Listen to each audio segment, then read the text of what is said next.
कश्मीर में अब आतंकी आएंगे तो चुन चुन कर मारे जाएंगे। बीते कई महीनों से घाटी के लिए ये बात सच साबित हो रही है। कल देर शाम तक जम्मू कश्मीर के 4 आतंकियों को सुरक्षा बलों ने मार गिराया, जिसमें 3 अक्टूबर को श्रीनगर में जो बीएसएफ कैंप पर हमला हुआ उसका मास्टरमाइंड खालिद भी शामिल है। इस साल अब तक सुरक्षा बल 164 आतंकियों को मारकर ये संदेश, ये मैसेज दे चुके हैं कि आतंक का अंत अब तुरंत होगा। जम्मू कश्मीर में हिजबुल और जैश के आतंकियों की ऐश अब खत्म हो रही है, क्योंकि सुरक्षा बलों ने एक दिन के भीतर 4 आतंकियों को मार गिराया। जो 4 आतंकी मारे गए उनमें जैश-ए-मोहम्मद का कमांडर और पाकिस्तान का आतंकी खालिद शामिल है।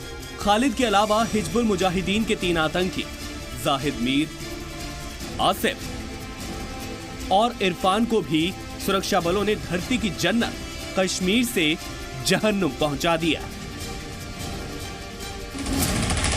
आर्मी 32 RR, सीआरपी 179, 177 और 92 बटालियंस के साथ एक जॉइंट ऑपरेशन लॉन्च करा और उस इलाके का मुहासरा करा और उसमें एक मुख्तसर से ऑपरेशन में गोलियों का तबादला हुआ और उसके बाद एक मिलिटेंट मारा गया। बाद में ये मिलिटेंट आइडेंटिफाई हुआ जिसका नाम है खालिद अलियास शाहिद शौकत। बताया जा रहा है कि जैश-ए-मोहम्मद का आतंकी खालिद खुलेआम सोपोर में घूम रहा था। दरअसल पुलिस और सुरक्षा बलों को जैश आतंकियों की लोकेशन मिली। उसके बाद सर्च ऑपरेशन शुरू हुआ। सोपोर के लाडोरा में जैश का आतंकी खालिद सड़क पर मिल गया।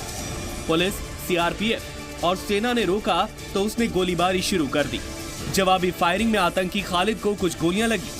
घायल आतंकी खालिद पास में एक स्कूल में जाकर छिप गया, मगर खून के निशान के जरिए सुरक्षा बल के जवान स्कूल तक पहुंच गए। स्कूल में कुछ ही मिनट में आतंकी खालिद को मार गिराया गया। खबर मिली थी कि एक तो जैश का चीफ ऑपरेशनल कमांडर है जिसका नाम खालिद है, वो इस वक्त लडूरा में स्पॉट किया गया है।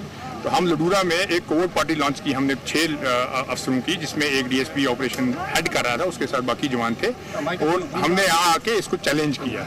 ये यहाँ स्कूल के सामने एक जगह पे चल रहा था, ये पैदल चल रहा था और हमने इसको आके चैलेंज किया। जब हमने इसको चैलेंज किया, इसने भागा और इसने पार्टी पे ग्रेनेड मारा। हमने उस घर को घेर लिया और उस घर में ये ब्रीफ एनकाउंटर के बाद मारा गया। खालिद की तलाश सुरक्षा बल पिछले कई दिनों से कर रहे थे और 3 अक्टूबर को श्रीनगर के बीएसएफ कैंप पर हमले के बाद उसकी तलाश तेज हो गई, क्योंकि खालिद ही इस हमले का मास्टरमाइंड था। जैश के आतंकी खालिद ने पाकिस्तान में ट्रेनिंग ली थी।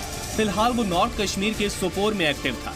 1 महीने पहले पुलिस लाइन पर हमले के पीछे भी खालिद था। और इस आतंकवादी ने काफ़ी जो है दहशतगर्दाना वारदातों को अंजाम दिया है हंदवाड़ा इलाके में, सोपोर इलाके में, और ये involve civilian killings, police personal killing और सिक्योरिटी फोर्सेस पे अटैक में भी मुलव्विस रहा है। और इसने कई फिदाइन अटैक्स और उसमें भी इसने अपना प्लानिंग में और उसके एग्जीक्यूशन में इसका काफ़ी रोल रहा है। हालांकि बताया जा रहा है कि अभी भी घाटी में जैश-ए-मोहम्मद के करीब 10 से 12 आतंकी ही सक्रिय हैं। लेकिन जिस तरह पिछले कुछ दिनों में जैश के आतंकियों को सुरक्षा बलों ने एनकाउंटर में मार गिराया, वो बताता है कि इनका नंबर भी जल्द आएगा। इस साल अब तक सुरक्षा बलों ने कुल 164 आतंकियों को मार गिराया है। जाहिर है सुरक्षा बलों का संदेश साफ है, जो आतंकी आएगा वो मारा जाएगा। यानी वो धरती की जन्नत कश्मीर आएंगे और यहां से लौटकर जहन्नुम जाएंगे। खालिद हुसैन, जी मीडिया, श्रीनगर।